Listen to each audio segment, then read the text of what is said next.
Si Papa Dan ng Barangay LS-FM na nakilala sa kanyang radio program tungkol sa pag-ibig. Aba, meron din palang magandang love story. Siguradong mamimiss siya ng kanyang mga tagapakinig dahil kamakailan lang lumipad pa Australia si Papa Dan para sundan ang kanyang minamahal. Handa na po ba kayong kiligin sa ating programa dito po syempre sa Wanted Sweetheart? Ngayong gabi magbabaka sakaling matagpuan ko na ang aking one and only Pagpatak ng alas 9 ng gabi, umaalingaw-ngaw na sa Himpapawid ang kantang ito. Wanted sweetheart, wanted sweetheart, wanted sweetheart mo naman ako.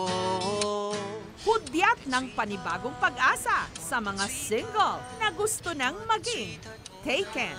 Ito ang Wanted Sweetheart ng Barangay LS-FM na pinangungunahan ni Papa Dan. Welcome po sa Wanted Sweetheart. Si Papa Dan ay kasama niyo po mga kabarangay. Mostly every night, yung mga radio programs, kundi love advice, letter reading. So we wanted to bring change dun sa pakikinig sa gabi ng mga kaibigan natin. So yung Wanted Sweetheart, sabi niya, parang pwede natin gawin. Bakit hindi natin gawin parang matchmaking? Parang dating game. Wala na pong dahilan para po kayo hindi magkaroon ng sweetheart lalo na ngayong Love Month. Simple lang ang format ng programa. Si Papa Dan nagmimistulang matchmaker. Di ako magre-request ng kanta. Naghahanap ng caller na babagay sa kanyang searching. Mula 2004, kung kailan nagsimulang maging kupido sa ere ang Wanted Sweetheart, tinatayang libo-libong mga pares na ang kanilang naipagtambal. What's your name po? What's your name? Wanted sweetheart, wanted sweetheart. Isa na rito ang 7 taon nang magkarelasyon. Sina Jonah at John na utang daw kay Papa Dan kung bakit naging sila. Kapag ako lang mag-isa, naiisip ko, ano kaya kung hindi kami nagkakilala? Asan ako? Anong ginagawa ko? Thankful ako kasi nung time na yun nakapasok ako yun nga, sa radyo para makausap ko siya. Papasalamat din ako sa Diyos kasi hindi naman ako naghahanap nun pero hinanap niya ako. Masayahin kasi siya eh. As in, parang the whole time ng conversation, hagik-higan lang kami, pati si Papa Dan at nakikitawa lang sa akin. Yun din ang ang hanap ko rin kasi. So natuwa ako kasi masayahin siya. Ngayon, binabalak na raw nilang magpakasal. Salamat kasi naging instrumento siya, nagkakilala kami. At si Papa Dan po ay last day na. Yun ang talagang gusto kong sabihin eh. Pero matapos ang 14 na taon, nitong nakaraang linggo, si Papa Dan nagpaalam. Si Papa Dan, makakasama ngayong gabi ang mga DJ ng Barangay LS.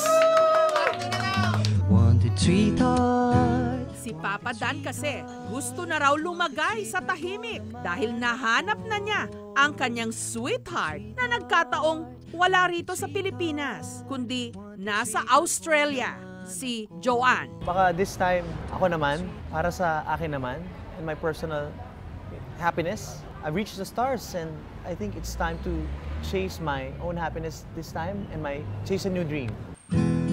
Taong 2015, unang nagkakilala sina Papa Dan at Joanne, ang ating DJ.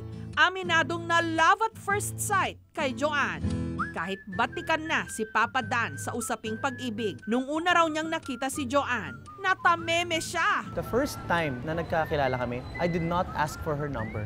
Facebook, yes. Pero hindi niya agad kinonfirm. Siguro may isang araw pa bago. Kinabahan talaga ako. What I did, first time I met her, nagpa-picture ako bago kami naghiwalay. Sabi ko sa kanya, oh, can we take this photo? Para naman, alam ko hindi ka na magre-reply eh. But at least, I know, minsan nakilala kita. I wasn't eagerly looking for someone, special someone. Because I was focusing on my career, I was with my friends, and satisfied naman ako dun sa parang daily lifestyle ko, daily routine. So, hindi talaga ako naghahanap ng someone. Tapos parang medyo na-off nga ako nang sinabi niya na parang, love life na lang yung kulang sa'yo. Parang, wow, paano mo naman nalaman? Kilala mo ba ako? Hindi rin daw alam noon ni Joanne na DJ si Papa Dan. In-approach ko siya. I introduced myself. Sabi ko, I'm Dan. And then I asked her name. Sinanong ko agad kung ano yung work niya. Tinanong niya ako eh. sabi ko sa radio operations. Hindi ko kasi sinasabi. Ayoko nung sabihin ko na ito, pakilala ko. Nahihiya kasi ako pag ganun. So, nung sinabi ko yun, tinanong niya ako, radio operations? Kasi engineer pala siya. Matapos ang 4 na buwang ligawan, si Papa Dan napasagot si Joanne. Sa lahat ng natutunan ko with the past relationships, this time, I made sure I'll make the right choice. Hindi dahil maganda siya or sa una parang okay, siya yung pinaka-perfect na babae. I had to know pati yung mga flaws, yung mga merong hindi magandang ugali. Baka may ganon. Kailangan malaman ko na yon at matutunan kong tanggapin. I think it's how he will really make you feel special. Kasi ang daming paandar. Pero ayun, and patient, kahit na I'm a bit hard sometimes. Pero ilang buwan pa lang ang relasyon ni na Papa Dan at Joanne, nag-migrate pa Australia si Joanne. Kaya ang kanilang ugnayan naging LDR o long distance relationship. He never gives up, I guess. Kahit maraming beses na sobrang hirap ko nga, sabi niya nga hirap ko daw i-please. Lagi ko sinasabi, ganun talaga ako Pero ayun, he never gives up and he's the one adjusting.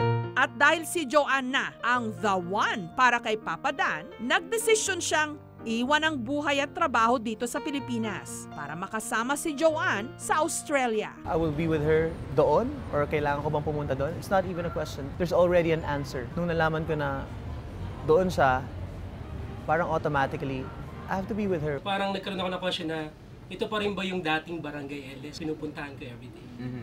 Ganon katindi yung impact sa akin ng pagkawala. Salamat, Papa Dan. Mamimiss kita, promise. Thank you once again. Mula po dito sa 97.1 WLS-FM. Maraming salamat. Ako po si Papa Dan. Signing off. Good night, mga kapuso. Salamat. At nito ngang February 10, nagpaalam na si Mr. Cupido sa Wanted Sweetheart.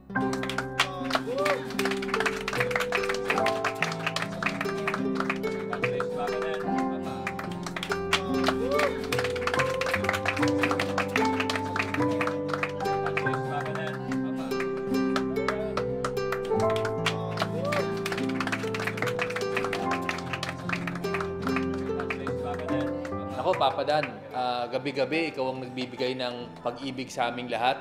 Sana maging maligaya ka at masaya. Mahaba-haba na rin yung pinagsamahan natin and hindi ako sanay na wala ka Papa Dan. Kung saan ka man pupunta, Papa Dan, Papadala ka, ha? dyan ka na lang.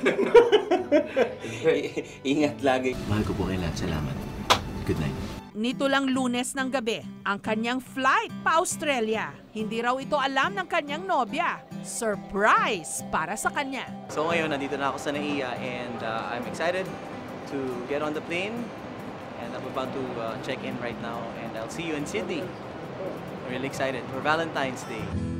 Pero Martes ng umaga sa Australia, pagkalabas ni Papa Dan ng airport, siya pala ang masosorpresa. Natunugan pala kasi ng kanyang girlfriend ang kanyang surprise. Kaya sinundo siya nito sa airport. Di magpro-promote o mag-endorse, hopeful lang na may magsabi sa'king I am yours. And of course, I'm happy and syempre satisfied.